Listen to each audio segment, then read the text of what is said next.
Yo, what's going on, man? It's your boy Rick Taylor back with another episode of that Rick Taylor podcast.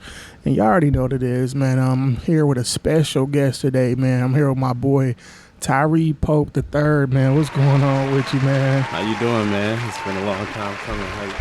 It's my second time on the show.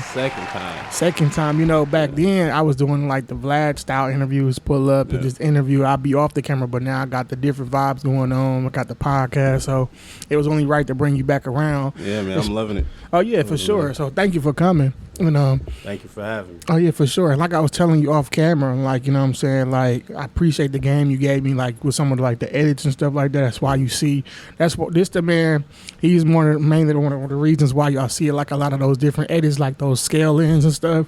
So my boy Tyree put me on game with that stuff, man. Yeah, I always try to give as much game as I've gotten and just pass it forward. Yeah, as always. For sure. Now, today we're gonna talk about a lot. Some people may have seen the first interview. Some people may have not seen the first interview. So we're gonna tap into a lot of things, and we got a lot of things going on with you. So, first and foremost, man, how you been, man? I've been good, man. Just transitioning into trying to grow as a creator and push myself to new limits and just not stay within my own norm, you know what I'm saying? Trying to push myself out of my own box. That's what's up, man. You definitely been doing a good job, man. What you been having going on? Like, what's been up with you? For the last year, I've been pretty much working on different documentaries and brand advertisements as an editor. So I've been kind of pushing myself more up like the corporate film ladder and trying to get in with more production companies and kind of put my name out there within like the Milwaukee film industry anyway. And that's been going pretty good for you so far? Yeah, it's been going well. Word of mouth gets around and you just do good work, work hard and just keep pushing forward until you get to that spot where you're trying to get. Well, I'm still working towards that. Oh shit. All good. Now, it's some first-time watchers who's going to watch this episode, and they're going to just now be getting ready to know you and stuff like that and getting introduced to you. Like, I know what you do, but let the people know one more time, like, what it is that you do, because, like, you seem like you're creative of a lot of different things. Yeah, so I'm I try to say I'm a creative, so I do a lot of different stuff, whether it be podcasts that I used to do, videography, film, writing, comic books. I have 3 comic books published right now. Yeah. We got Fair Fight Volume 1 and 2, and then we just dropped The Other Side a couple weeks ago. So I'm trying to get into every avenue of a creative can go. You know what I'm saying? Right. Like I don't want to give myself no limits on what I am. I'm Tyree, and I do a lot of different creative avenues, and trying to push myself out of the box. Right. And you definitely dope, bro. Like, I know you do the videos, and you also, like you said, films. You get into that, and then you got into the comics. Like, when I seen that stuff, when I first seen the fair fights, I was like, yo, this is dope. I've never seen anybody, like, take that lane and, like, be in the, like, comic and animation and bring it to life, actually. Like, that's dope to me. Like, and that's really, to me, dope in the black community because we don't see too much of that. I mean, it's not like it's not anybody doing it, but we don't see it too much, you know what I'm saying? Yep. So it's dope to see people like, you bringing that back and bringing that comic side out more and just bringing that creativity back to the platform and just bringing it out and showcasing it to the world, you know what I'm saying? And a lot of people don't even know that this is like, I wrote these comics. I'm 27 now. I wrote these comics when I was 18, 19 years old. And now I'm just now, taking it seriously and being like, oh, I want to see this thrive and see this goal that I have accomplished. You know what I'm saying? Like, I never wanted to be that, I never wanted it to not come out, but I always slept on it in a way where it was like there was 5 years that went by and I didn't write anything for it. I was writing other stuff, but it just took me some time to come to and be like, okay, this is what I want to do with this, and then kind of push it forward. And within a year, everything kind of the ball just rolled. Like, the comic got done, the animation got done, all within like a year and a half. So I'm just, blessed to, have people around me who support it and, want to see me thrive just as much as I do type of. Right. Now, I don't think I asked you this before, but like, what is the process of writing a comic and like formatting a comic book and stuff like that? I won't say it's a long process. It got easier for me because I always thought of it. I think of it just like writing a film. Like it's the same way writing a film as writing a comic. Mm-hmm. But to me, it's gotten easier or more simple to where I don't need to write the whole thing out in a way. Like I need to just know where it's going and know exactly what story I'm trying to tell. So it used to be with the fair fights, there's like 40 pages, 30-page scripts. Now it's like I can write a 10-page script that's really descriptive, and then we can get 30 pages out of it because of how descriptive the script is in there.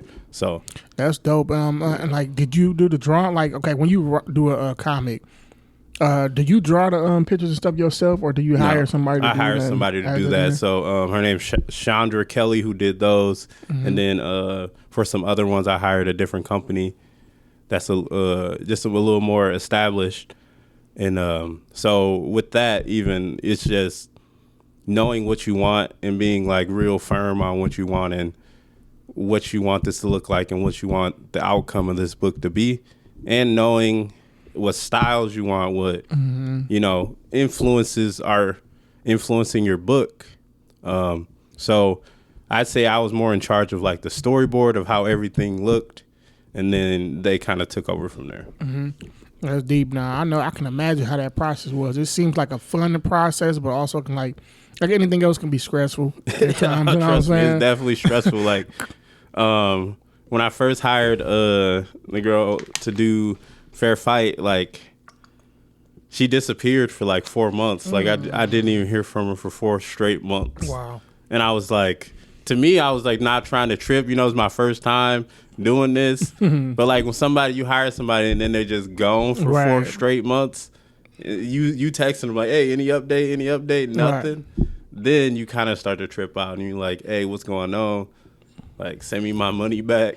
Right. So I kind of just trusted the process and it came out. Right. So like when she went ghost, I'm guessing that was her creating or something like that? Yeah, she explained it to me. It was more of like her creative process where she kind of just, went ghost. And then once she started responding, she had pages ready, so I wasn't tripping. Like, I was like, all right, at least you got the pages ready. Like, what does that cost for you to get that type of stuff done? Like, if you want like a comic written up and stuff like that? It depends. Honestly, it could cost from like per book, it could cost from $1,000 on the lower end of quality to $5,000. So it's all up to you and what your budget is and what look you're going for. Because if you're going for that high quality Marvel, DC, it's gonna cost Dark Horse type of style, it's gonna cost you a lot because they have to put more time, more effort into it. So you got to pay for what you want. That's a fact. You always got to pay for what you want, quality wise and everything, and time. And what was that process like?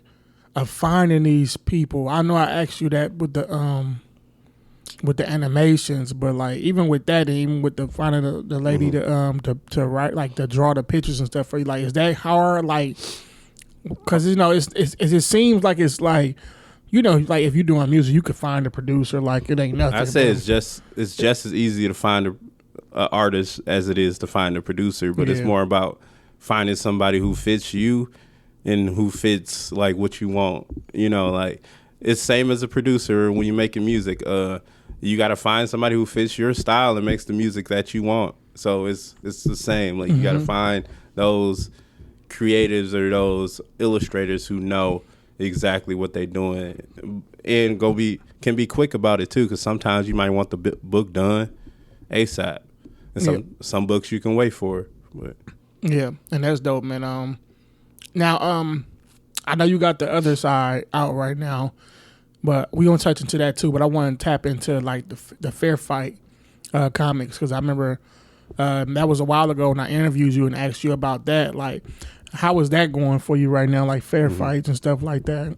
I've taken a different avenue with it. I like being real hands-on, hand to hand with it. So I've been going to a lot of shows and a different, Comic Cons just so I can, make natural fans. Like people come up and they see it and they're stopped by it. Not right. me like shoving it in your face with advertisements. And I'd rather you be, in person and be stopped by it and be like interested in what it is than to, be forced to buy it in a way. So, yeah.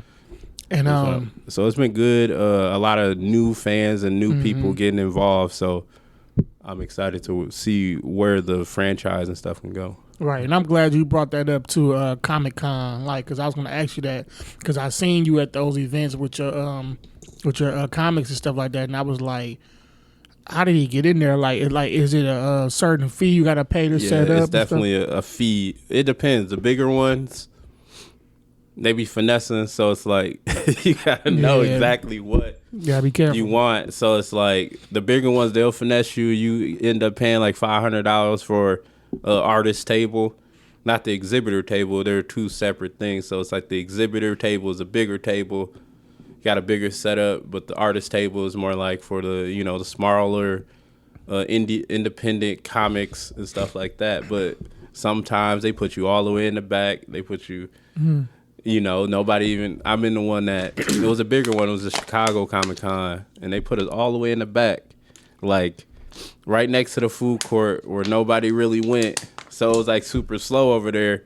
But like I said, you get what you pay for. If you pay for the exhibitor, you go get the bigger spot in the middle where everybody walking through. But if you want to save money, it's called Artist Alley, and it's a little cheaper, but not much. Yeah, I can imagine what it's like being in that environment and in that space with all these different creators, and then because it's like other big like comics and stuff like that. Like, it's Marvel usually in there and stuff still, or they're not. It's just more of an independent. I say they're artists, and like the people who create those books are in there, and they have their own tables and selling either signed books or prints of their illustrations and stuff like that.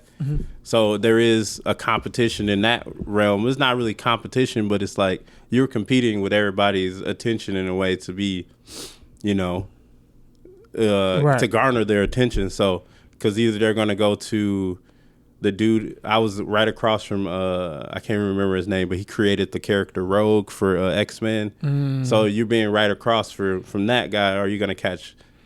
are you going to garner their attention from him? Because they're going to go to him, and then, they come off from him to you.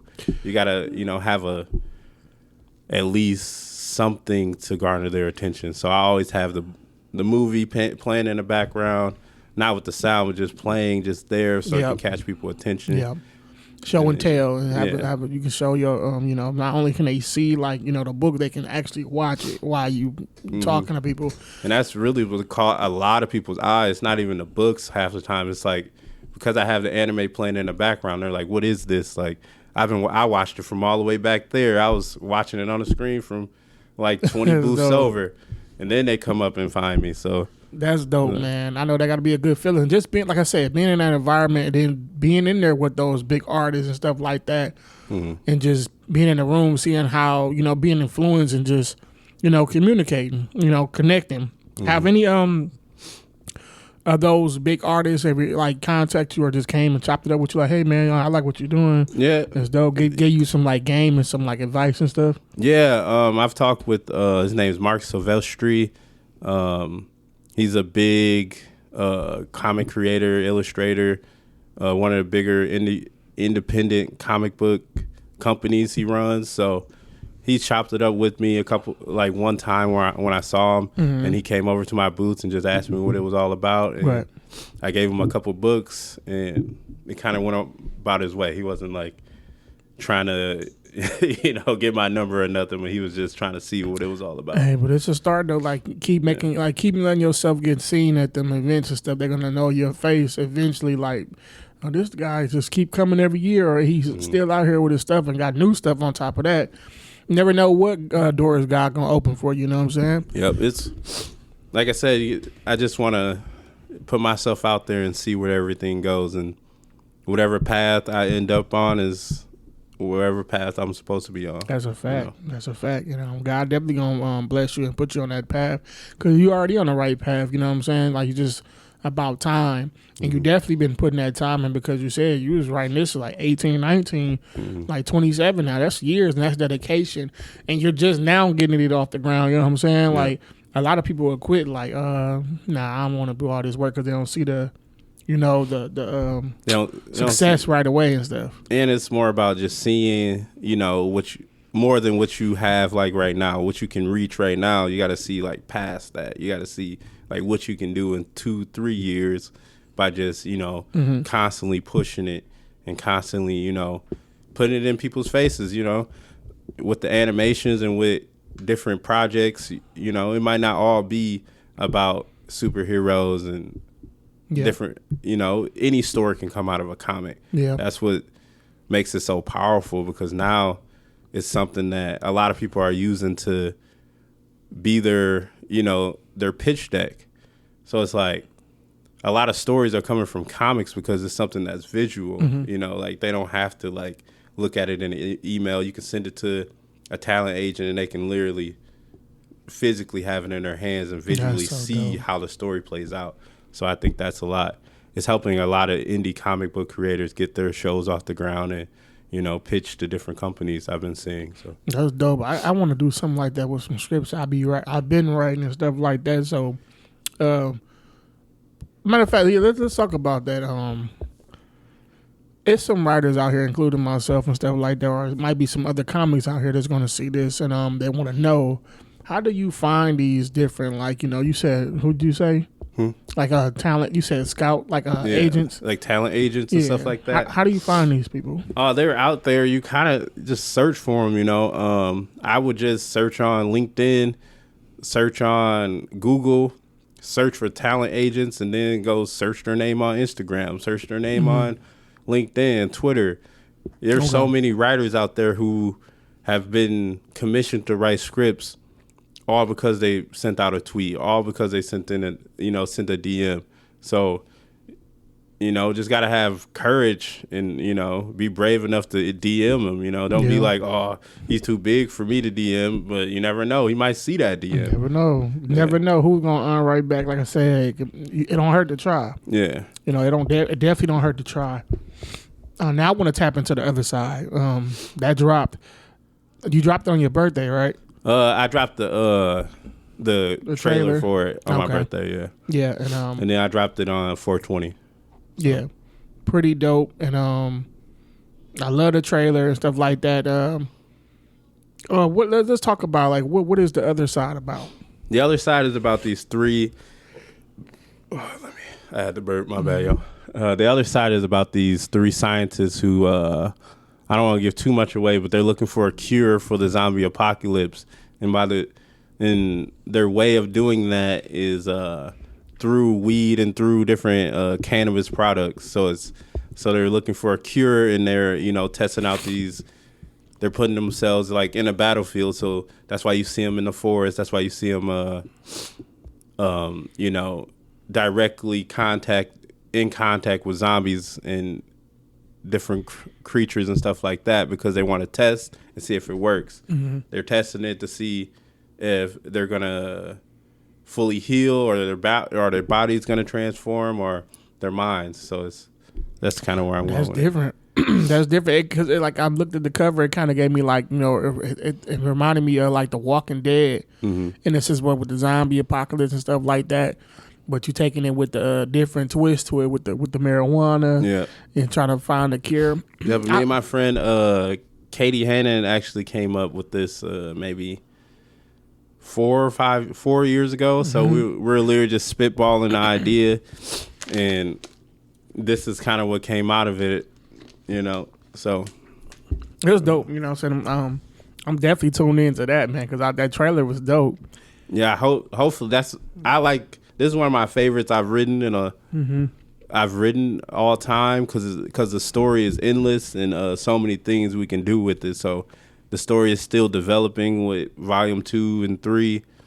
So we're just trying to get all our volume 1s out and then we'll focus on getting the volume 2s of each book. So yeah, that's dope, man. I love that when it comes to zombie apocalypse. I love that type of stuff. You know what I'm saying? And it's something way different. It's something you ain't never seen before. Exactly. It's so fresh and new, and it's like I said, I've shown the trailer to so many people, and they're all like, I did not expect that. And I didn't either. I ain't gonna lie. No one ever expects it, and I'm like, okay, that means I'm on a good path with it. And I feel like I said, the other side is something no one's ever seen, and I think it could be great for TV, great for, you know, just pushing, I say, black animation further. That's a fact. You know, like I said, like it sounds like it can be endless. It's definitely something people into, zombie apocalypse, but it got a different twist to it. So that makes it stand out already on its own. And you know what I'm saying? It's just like something, like you said, just to see black, you know, authors coming up with stuff like this and creators, just it's inspiring. You know what I'm saying? Like, I know a lot of people was, you know, a lot of us was even big into comics growing up. So to see this back, it's like kind of like bringing childhood back. Mm-hmm. You know what I'm saying? It's like showing, like, it's so dope to see so many people doing so many different things, man. It's like, I can actually see this, like, you know what I'm saying? Like, it started off like the Walking Dead comics, then they got a show picked up, and then it just go from there. You know what I'm saying? It could definitely be something really big, really, really big. And that's the goal, man. That's the goal at the end of the day, is to really create and write television shows from this and push it further. You know, start with the animations and then go to the live and see what we can do. Right. Now, the voiceovers, did you do the voiceovers? Are you one of the characters talking and stuff? Yeah, I'm gonna be a voiceover in everything I do, whether it's the lead or whether it's the you know, just supporting cast. In Fair Fight, it's me, my cousin Gucci, and then Justin Gordon, and then there's a whole surrounding cast of Keenan Butler, Zeus. There's, like I said, there's a bunch of people doing solo. There's so many people doing random little voiceovers. Mm-hmm. Ben slowly does it. And then in the other side, it's me. In the clip, it's me. And then he's a band member in this band called Die Light in Milwaukee. We were roommates in college. His name is Evan Marsali. So I always knew he was perfect for that little role right there. Right. So I just reached out and was like, hey, can you record this? And he sent it back, and we did that over a year ago. That's what's crazy.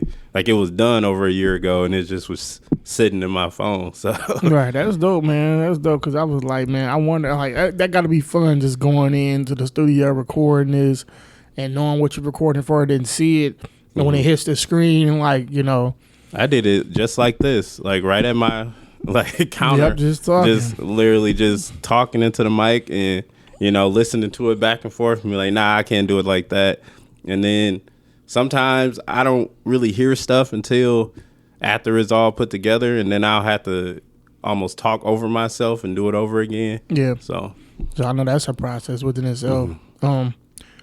Now, Rolling Loud. I seen you at Rolling Loud with NYESHA Stone. Like, what was that like? What was you guys doing up there? Like, interviews and stuff? Yeah, we're doing interviews. She was Carved in Stone was official press, so we're official press members of Rolling Loud. So we were first day we were running around because we didn't know where the press compound was, but we did some sponsorship stuff with Duce the first day, where she was giving away Duce bags to different, pretty much audience members. And then the second day we had some interviews we did, and then we were pretty much getting, I say, concert footage. Then the third day we just sat around. I don't want to say sat around, but we got interviews all day, so that we just dedicated the last day to just getting as many interviews as we could. And it was cool. Like, it was a great experience. Honestly, like, Rolling Loud really knows how to treat the press and treat people. You know what I'm saying? Like, I thought it was probably one of the best festivals I've seen put together. It was dope. Yeah, it was dope, because I seen y'all like, man, that's dope. They out there in Rolling Loud. And I seen y'all interviewed what was my guy name? He be doing the LeBron video. Oh yeah, Supreme Dreams. Supreme Dreams. He was cool as hell, actually. Like, which is I didn't think he was gonna actually do it. And when she went up to him and was like, "Hey, I'm Positive News Company. I want to do an interview," and he was like, "Yeah, let's do it." And then how to me the interview is epic. Like the things he says in the interview is amazing. So I was like, did say some key points. It really turned out really well, and it was with Deshae Frost as well. Yep. So shout out them too. So it was a great experience to be like, oh, I've been watching this dude on TikTok, YouTube, Instagram for years, and now all of a sudden we literally run into him in a way. So man, cool. Man, that's dope. I'm pretty sure y'all bumped into so many people, man. But I was seeing that when I seen y'all bump into him and I seen what he was saying and stuff, it was deep, and I'm like, that's dope, man. Mm-hmm. Just to be in that environment again, a different environment, a nice experience. You got to enjoy the moment, you know what I'm saying? And y'all definitely did that. And you see like how all these other production companies or media companies work as well. So you get to kind of watch and learn game from them while also incorporating it into what we were doing as well. So, and it was some long days. It wasn't like it was like we were there all day, pretty much every day. So all day. Now, let me ask you, what's your like relationship like to NYESHA Stone? Are you a part of Carving Stone or? I'm not technically a part of Carving Stone, but I work with NYESHA on a lot of different projects, and I'm always here to help her push her company forward as long as I can. You know what I'm saying? Yeah. So NYESHA's family to me, so I'm always gonna be here to help her and do whatever she needs. And if she, calls and is like, "Oh, we going to Rolling Loud," I'm gonna be like, "Yeah, let's go." For sure. I ain't gonna be like, I ain't like, "No, I it was a good experience," and I'm never go turn down an experience ever. So yeah, that's dope. And she's like I said, she family. So. Yeah, she's definitely cool. Like I like NYESHA, like her vibe. We had a good vibe up here, a good episode. We just chopping it up, having a good time. And she's definitely, like I said, I met her before, and I just always been seeing her work, seeing her putting together shows and giving back and doing stuff like that, doing things positive. Like honestly, I don't think Fair Fight wouldn't have accelerated as fast without Carving Stone. I feel like with me being a part of their scholarship program and being a recipient of that helped me kind of push it further quicker, you know what I'm saying? Yeah. So I'm always thankful for that, and that was a blessing. So that money was used to make the first 1-minute trailer for the animation, which helped me raise all the money to make the full thing. Yeah. So shout out to it was a domino effect. Shout out to Carving Stone and NYESHA, man, for helping people out and really giving back and being positive and doing what you do. And the same with you, bro. Like definitely open these doors and shedding light and just showing these young black boys and people period around the world that you can do different things and do what you want. And just take time and just really, stick to your craft, man. And make different stories and new stories. We don't have to recycle the same stuff. Yeah. We can make our own stories and, put people in position to make their own stories. So that's my goal, is just make new stories that push the culture forward and make people want to be a creative. Yeah, I love it. And let me ask you, like, what's next, man? For me, is like I said at the beginning, I want to be the best creative I can be, and I feel like I have one of those great creative minds that I can create anything out of nothing, and I'm always coming up with new ideas, new scripts, new stories. So I want to push myself outside the box of just like the comedy realm and just get into something more serious. Whether it still be comedy or not, I still want to push and see how I can, I don't want to say manipulate people's emotions, but just push people's emotions to, boundaries that I've never tried before. Right. So that's kind of my goal for the next year, is to figure out what stories haven't been told and how I can tell them. Right, man. I definitely see that happen, man. It seems like there's something special about you, bro. Like, and I'm not just saying that. It seems like it's really something special about you. And I honestly see this happening, like something good is going to come to you. Like, I feel like you can be like a Jordan Peele. You know what I'm saying? Yeah. I really feel that. Like, you give me that vibe, and then you're like, your work ethic is, and like I feel like you're gonna be that next one out of Milwaukee type stuff. I can like I said, I can only hope, and I want to keep pushing for that. That's my goal. Is just never let nothing get me back or hold me down or get me discouraged on this journey, and just keep pushing. Yeah, most pushing. Definitely. Yeah. And no matter how long it takes or nothing like that, keep doing what you're doing, because it's definitely gonna pay off. Like, look at it, it's paying off now. Mm-hmm. I know you have your moments. You be like, man, I'm really doing this. Like, and it's proud. Like, I got this book right here. I'm really getting these animations, put up into like minutes and turning into a show. Like, what I'm saying? I'm doing this. And it's just dope to see. I already know how that stuff is. Like, be working on something long. It'd be real hard sometimes to just like take it all in, because I be so far ahead. You know what I'm saying? Like, when you finally see it come out, I'm so like almost past it in a way where I'm like, all right, I'm already pushing past to the next thing, and just being able to like sometimes sit.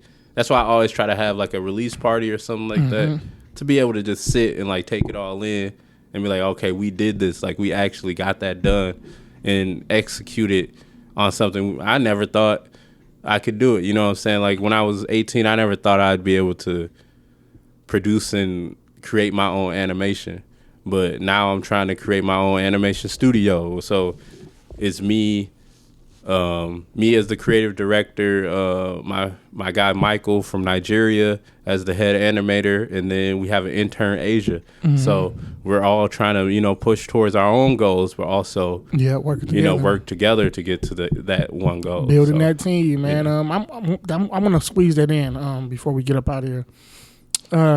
The premiere, how did that go?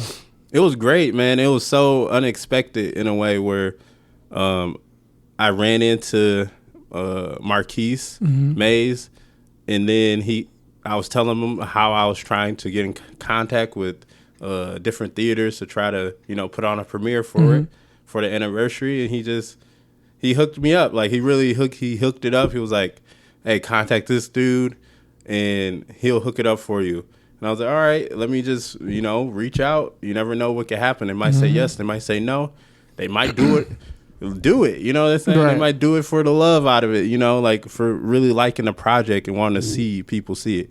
And that's what happened. And I'm blessed to see that happen. And all my friends and family got to come and see the project fulfilled. Yeah, I wanted to come, and I missed the day. I forgot about it when I wrote it. I missed it. Like, damn, but it's good to hear it turned out good. Yeah. Now, is it the show actually out, or is it still like a date on it? Like, for me, it's still like a date on it, where it's like I want to do more like premieres like that, so more and more people can come and see it and enjoy it, and then get their feedback, and then kind of still keep it under wraps and let the book speak for it. And then once we have more stuff, animations to put out that are in full, we can put it out on the internet, and then everyone can see it. Yeah, that's my only thing. And I don't want to put something out and then I don't have anything to back it up with. That's a fact, right? Man, I definitely want to come to the next one for sure, man. I hate that I missed the first one, man. But the goal is for July, so okay, I should be. I'll be good. The goal is for July. But yeah, man, congratulations to you, bro, on doing your thing and living out your dream and stuff like that. Keep going, bro. Keep pushing, and you're definitely on the right path, man. Thank you, man. I want to tell everybody out here, man, if you're watching this, make sure y'all support my boy Tyree. He got Fair Fights. He got The Other Side. You know what I'm saying? He definitely doing his thing and his comic stuff. Not only the comic, but the film as well. Script writing, all that. He definitely dope. Kicking It with Tyree, got that podcast too. Might be coming back, but we might be coming back. You don't know yet. We don't know yet. We thinking about it. Definitely hit us up on fairfightcomics.com, Fair Fight Comics on Instagram. You can check me out on Instagram. It's just Tyree Pope 3. We got a lot more projects we're working on in the raps. Some stuff been done for a little bit, and we're just trying to figure out the right timing of getting it all out. So so y'all make sure y'all tap in. Y'all follow my boy, man. You gotta come on, man. Network and support, and get on to something new. You know what I'm saying? And represent the city, man. Most definitely.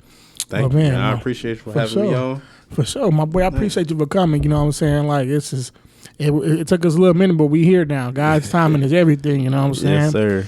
And y'all make sure y'all tap in with me, man. Anybody want to come up here on the podcast, hit me. You want to come rap, just DM me as well. You have a business you want to promote or something, just hit me, you know. And if you want to work with my boy Tyree, man, y'all make sure y'all hit him up. He already told y'all what them sites is and what his Instagram is and everything. And y'all be sure to check out his stuff, man. Fair Fight the Other Side, man. He most definitely dope. But to everybody who's watching, all the followers and subscribers, we thank y'all. I thank y'all. It don't go unnoticed. Keep sharing the videos and keep telling a friend and tell a friend. And like I said, I'm much more, you know, I love it. I appreciate y'all so much, man.